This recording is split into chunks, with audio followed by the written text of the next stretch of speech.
आपण शब्दांच्या जातीमध्ये विकारी शब्द सगळे या प्रकारातील आपण आधीच्या तासिकेला नाम, नामाची संकल्पना आणि त्याचे प्रकार पाहिले. सर्वनाम, त्याची संकल्पना आणि त्याचे प्रकार आपण अभ्यासले. तर आज आपण विशेषण हा भाग आपण आज अभ्यासणार आहोत. विशेषणाची व्याख्या बघा पहिला. विशेषण म्हणजे काय? नामाबद्दल विशेष माहिती देणाऱ्या शब्दास विशेषण असे म्हणतात. आणि त्या नामाला म्हणजे ज्या नामाबद्दल माहिती देते त्याला विशेषण म्हणतात त्या शब्दाला, आणि त्या नामाला मात्र विशेष्य म्हणतात. आता ते आपण थोडक्यात तुम्हाला एक तक्ता काढून दाखवते आणि त्या तक्त्याद्वारे तुम्हाला मी स्पष्ट करते. विशेषण आणि विशेष्य. विशेषण आणि विशेष्य. आता विशेष्य मध्ये आपण मुले घेतलं. मुले मुले हे काय झालं? नाम झालं. मुले हे इथे विशेष प्रकारात नव्हतं, पण ते नाम आहे. तर मुले कशी आहेत? तर ती चांगली. मुले चांगली आहेत म्हणजे मुलांबाबत हे विशेषण झालं. चांगली मुले आपण म्हणताना कसं म्हणतो? चांगली मुले. हे नाम आहे आणि हे नामाचं दिलं गेलेलं विशेषण आहे. म्हणजे नामाबद्दल जास्तीची माहिती आपल्याला विशेषणाद्वारे मिळते. तसंच बघा, टोप्या. 5 टोप्या. टोप्या किती आहेत? 5. किती आहेत? तर हे विशेषणाद्वारे आपल्याला मिळतं. हे नाम झालं, टोप्या हे नाम झालं आणि हे विशेषण झालं. तर विशेषाच्या आधी विशेषण येत असते. आणखीन एक उदाहरण बघूया आपण. कुत्रा काळा असेल, प्रामाणिक असेल तर ते नामाच्या आधी त्याचं विशेषण लावलं जातं. तर विशेषण आणि विशेषण असा हा जो तक्ता आहे तो तुम्ही लिहून घ्या.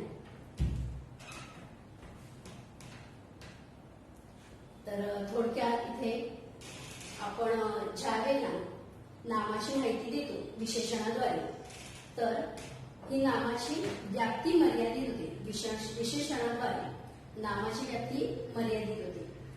तर ती कशी बघा. आता आपण दुकानामध्ये गेलो आणि दुकानात गेल्यानंतर आपण दुकानदाराला सांगितलं की मला पेन हवं. बरं, त्या दुकानामध्ये भरपूर पेन असतात. तुम्हाला नक्की कोणतं पेन हवं आहे? पुन्हा प्रश्न निर्माण झाला. आपण त्याला सांगतो की मला काळ्या शाईचं पेन पाहिजे. काळ्या शाईचं पेन. काळ्या शाईची अनेक पेन आहेत. बॉल पेन असतात, जेल पेन असतात, पण त्यातील प्रॉपर तुम्हाला आता जेल पेन हवं. बरोबर?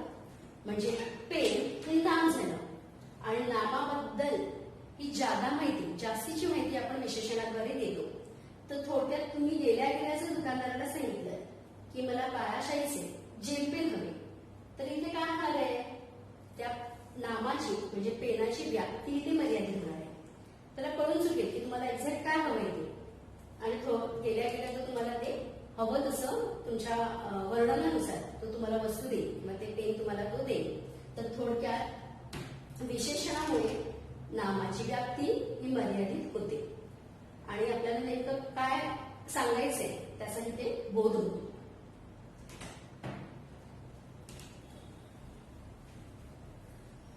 तर विशेषण म्हणजे काय सांगता येईल? तर नामाबद्दल विशेष माहिती देणारे शब्द. ते एका वाक्यामध्ये एकापेक्षा जास्त देखील असू शकतात. तर आता पुढे आपण बघणार आहोत विशेषणांचे प्रकार. विशेषणांचे 3 प्रकार आहेत. पुढील प्रमाणे बघा. गुणवाचक, गुणवाचक विशेषण. पुढचं आहे संख्यावाचक विशेषण.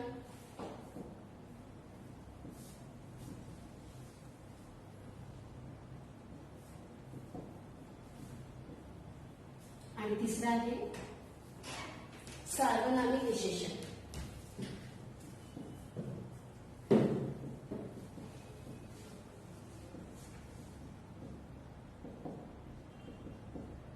परत बघा, गुणवाचक विशेषण, त्यानंतर आहे संख्यावाचक आणि सार्वनामिक विशेषण. हे विशेषणाचे 3 प्रकार आहेत. गुणवाचक विशेषण पहिला बघा, गुणवाचक विशेषण. गुणवाचक विशेषणामध्ये नामाचे रूप, गुण, रंग, आकार, चव अशी सगळी विशेष गुण या गुणवाचक विशेषणामध्ये सांगितले जातात किंवा नामाबद्दल ही सगळ्या माहितीचा बोध आपल्याला गुणवाचक विशेषणामध्ये होत असतो. उदाहरणादाखल आपण घेऊया, गोंडस बाळ खुदकन हसले.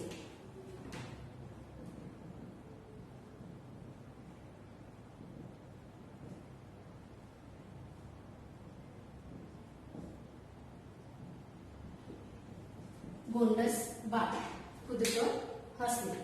यामध्ये गोंडस हा शब्द गुणवाचक विशेषण आहे, म्हणजे बाळाचे गुण या शब्दातून आपल्याला दिसून येतात.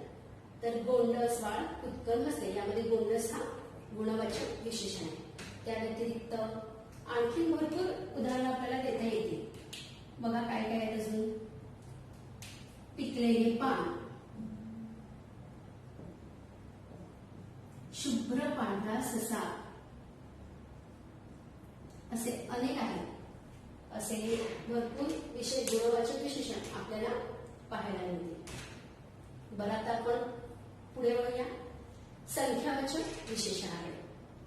संख्यावाचक विशेषण, तर यामध्ये नामाची संख्या, वाक्यातील नामाची संख्या दाखवणाऱ्या विशेषणाला संख्यावाचक विशेषण म्हणतात.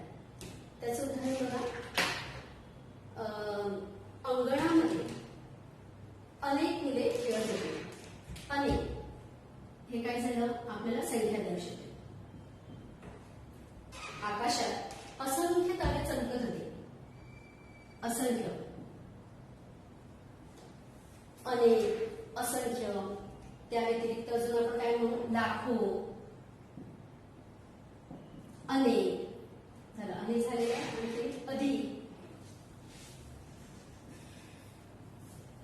ही जी उदाहरणं आहेत ती संख्यावाचक विशेषणाची आहेत, ज्यातून आपल्याला नामाची संख्या समजते. त्यानंतर तिसरं आहे सार्वनामिक विशेषण. सार्वनामिक विशेषण म्हणजे सर्व नामांपासून तयार झालेल्या विशेषणांना आपण सार्वनामिक विशेषण म्हणतो. मला वाटतं काल आपण सर्वनामांचा अभ्यास केलाच आहे. त्यामध्ये होती ना सर्वनाम, नामाच्या ऐवजी जी आपण वापरत होतो. काल मला वाटतं पॅसेज आपण घेतला होता आधीच्या म्हणजे सर्वनामांच्या अभ्यासाकरता, की गणेश हा 4थी इयत्तेमध्ये शिकतो, गणेशने वादविवाद स्पर्धेत सहभाग घेतला वगैरे वगैरे.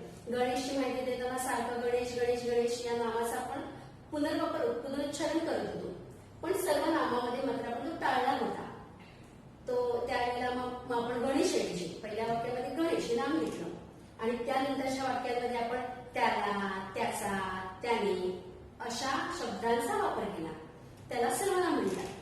तर सार्वनामिक विशेषणामध्ये देखील सर्वनामांपासून तयार झालेल्या विशेषणांचा इथे वापर केला जातो. उदाहरण, हे माझे पुस्तक आहे. बघा हा, हे माझे पुस्तक आहे. आता या वाक्यामध्ये माझे हे काय झालं, सर्वनाम झालं. माझे हे काय झालं, सर्वनाम झालं. आणि ते मी या सर्वनामापासून माझे हा शब्द निर्माण झाला. म्हणजे मीचे रूपांतर माझे मध्ये झाले. तर थोडक्यात ही जी आपण सर्वनामं वापरतो सार्वनामिक विशेषणामध्ये, ही जी सर्वनामं आपण वापरतो, तर ही सर्वनाम विशेषणाचे कार्य करतात. म्हणजे वाक्यामध्ये ते विशेषणाचं कार्य करतात. पुस्तक कोणाचे आहे, तर पुस्तक माझे आहे. स्वरूप बदललं आहे, सर्वनामाचं स्वरूप बदललंय, मीचं माझेमध्ये झालंय आणि नामापुढे हे सर्वनाम येतं, पण ते विशेषणाचं कार्य करतं. म्हणजे थोडक्यात सार्वनामिक विशेषण म्हणजे सर्वनाम हेच विशेषण असतं वाक्यात. तर थोडक्यात विशेषणाचा आपण प्रकार 3 पाहिले. त्यामध्ये गुणवाचक विशेषण, संख्यावाचक विशेषण आणि तिसरं आहे सार्वनामिक विशेषण.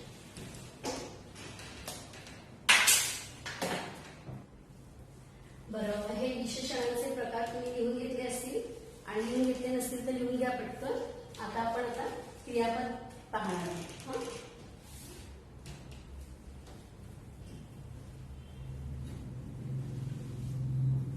विकारी शब्द सव्यय प्रकारामध्ये आता शेवटचं क्रियापद. क्रियापद म्हणजे काय? तर वाक्यातील क्रिया दाखवणारा शब्द म्हणजे क्रियापद. आपण आपल्या वाक्याची रचना अशी असते की नाही, कर्ता, कर्म, क्रियापद. तर त्यातील क्रियावाचक क्रिया दाखवणारा शब्द, वाक्यातील क्रिया दाखवणारा शब्द त्याला आपण क्रियापद म्हणतो. वाक्याचा अर्थ पूर्ण करणारा क्रियावाचक शब्द देखील त्याला म्हटलं जातं आणि यामुळे वाक्याचा अर्थ काय होतो, पूर्ण होत असतो. उदाहरण दाखल यायचं झालं तर बाळ आईच्या कुशीत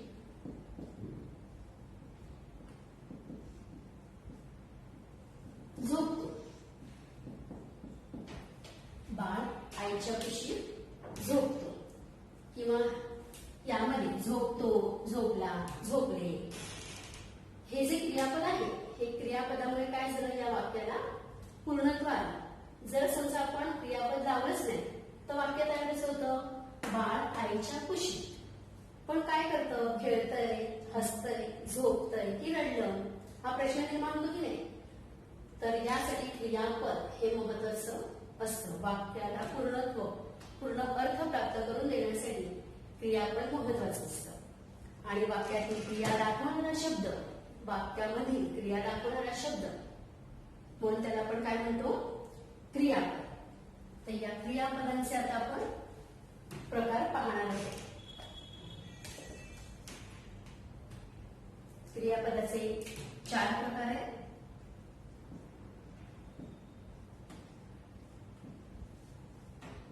ते पुढील प्रमाणे आहे. पहिला आहे सकर्म,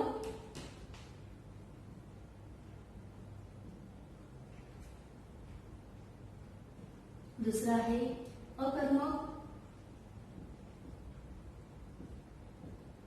तिसरा आहे संयुक्त क्रियापद आणि चौथा आहे सहाय्यक क्रियापद.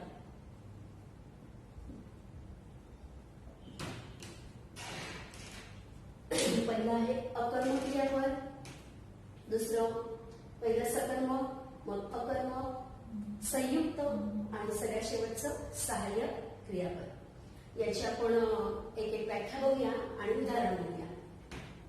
पहिला आहे सकर्म क्रियापद. ज्या क्रियापदाचा अर्थ पूर्ण करण्यासाठी, आपल्याला इथे कर्माची गरज असते. या वाक्यांमध्ये कर्माची आवश्यकता असते.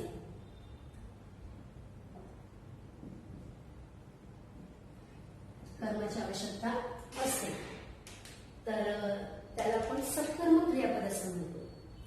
यासाठी आपण एक उदाहरण घेऊया. गवळी दूध विकतो.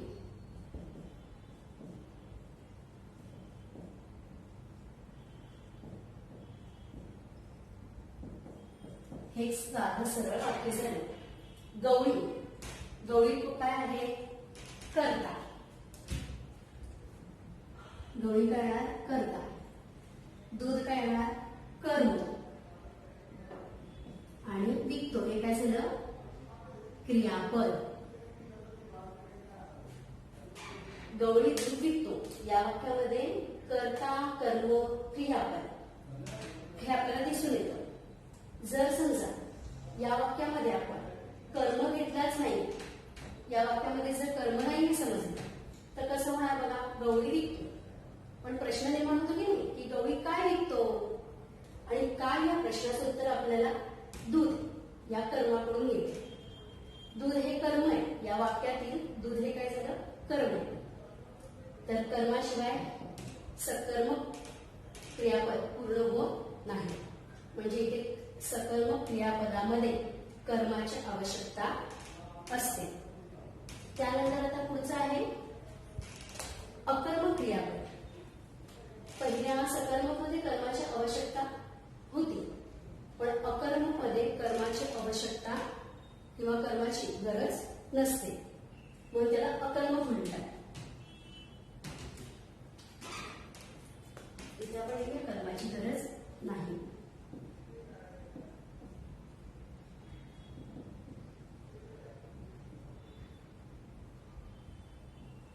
कर्माची गरज इथे नसते, म्हणून त्याला काय म्हटलं जातं, अकर्मक क्रियापद. त्याच्यामध्ये आपण उदाहरण घेऊया की बाळ आईच्या कुशी झोपले. मग अशी मला वाटतं क्रियापदाला आपण तेच वाक्य घेतलेलं. ठीक आहे, बाळ आईच्या कुशी झोपले.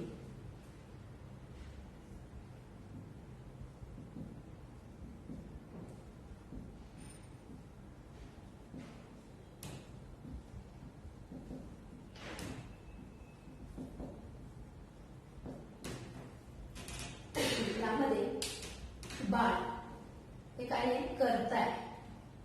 बाळ काय आहे, करता. आणि झोपले हे काय झालं, क्रियापद. या वाक्यामध्ये बाळ हे करता झाले आणि झोपले हे क्रियापद झालं. आता या वाक्याला जर तुम्ही प्रश्न केला, काय हा जर प्रश्न विचारला, बाळ झोपले, पण यामध्ये जर काय हा प्रश्न विचारून जर त्याचं उत्तर आपल्याला मिळत नसेल, तर येथे आपण काय म्हणू, अकर्मक क्रियापद झाले ते. म्हणजे इथे काय हा प्रश्न विचारल्यानंतर उत्तर मिळत नाही, म्हणजे तिथे कर्म नाहीये, कर्ता क्रियापद पुरेस आहे, तर हे अकर्मक क्रियापद आपण म्हणतो.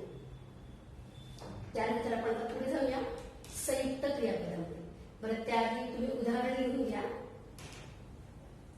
अकर्मक आणि सकर्मकचे. पुढे आपण बघूया संयुक्त क्रियापद. संयुक्त क्रियापदामध्ये या उदाहरणामध्ये दोन क्रिया एकत्र येतात. म्हणजे वाक्यातील क्रिया करण्यासाठी दोन क्रियादर्शक शब्द वापरावे लागतात आणि या दोन्ही क्रियापदांवरून एकच क्रियेचा बोध आपल्याला होतो. तर म्हणून याला थोडक्यात संयुक्त क्रियापद म्हणतात. म्हणजे दोन क्रियापद एकत्र येतात म्हणून त्याला संयुक्त क्रियापद म्हणतात. तर आपण त्याचं पण एक उदाहरण बघूया. मीना पुस्तक वाचत आहे.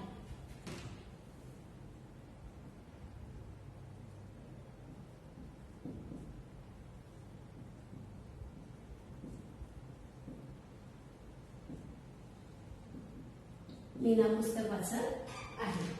यामध्ये वाचत आहे म्हणजे वाचणे आणि असणे या दोन क्रियापद एकत्र आलेले आहेत. पण दोन क्रियापद जरी एकत्र आलेले आहेत तरी तिथे एक आणि एका क्रियापदाचाच बोध आपल्याला या वाक्यातून होतो. म्हणजे मीना पुस्तक वाचत आहे म्हणजे मीना पुस्तक वाचते हा बोध आपल्याला यातून होतो. म्हणजे जरी दोन क्रियापद असले तरी दोन क्रियापदांनंतर देखील आपल्याला एकाच क्रियेचा बोध आपल्याला या वाक्यांमधून होत असतो. त्याला संयुक्त क्रियापद असं म्हटलं जातं. दोन क्रियापद एकत्र आल्यामुळे. त्यानंतर आपण बघूया चौथं सहाय्यक क्रियापद. सहाय्यक क्रियापदामध्ये संयुक्त क्रियापदात मूळ क्रियापदाला सहाय्य करतो. इथे मूळ क्रियापद आणि संयुक्त सहाय्यक क्रियापद. त्या संयुक्त क्रियापदात मूळ क्रियापदाला सहाय्य करणाऱ्या क्रियापदाला सहाय्यक क्रियापद म्हणतात. त्याचं वाक्य आपण लिहून घेऊया. बाळ लाडू खाऊ लागले. चला, बाळ, लाडू खाऊ लागले. तुम्हाला एक गोष्ट लक्षात येत असेल की संयुक्त क्रियापदामध्ये देखील 2 क्रिया होत्या आणि इथे पण 2 क्रिया आहेत. पण फरक बघा कसा आहे 2 क्रियापदामध्ये. संयुक्त क्रियापदामध्ये 2 क्रिया जरी असल्या तरी एकाच क्रियेचा बोध आपल्याला इथे होत होता. पण सहाय्यक क्रियापदामध्ये बाळ लाडू खाऊ लागले यामध्ये मूळ क्रियापद आहे आणि त्याला सहाय्य करणार सहाय्यक क्रियापद आहे. खाऊ मूळ क्रियापद आहे. या मूळ क्रियापदाला पूर्णत्वच नाही आले. जर समजा लागले हा जर आपण क्रियापद नाही लावला तर बाळ लाडू खाऊ पुढे काय अर्थ होत पूर्ण होत नाहीये वाक्याचा. तर लागले हे त्याला काय करते सहाय्य करते म्हणून त्याला आपण काय म्हणू सहाय्यक क्रियापद.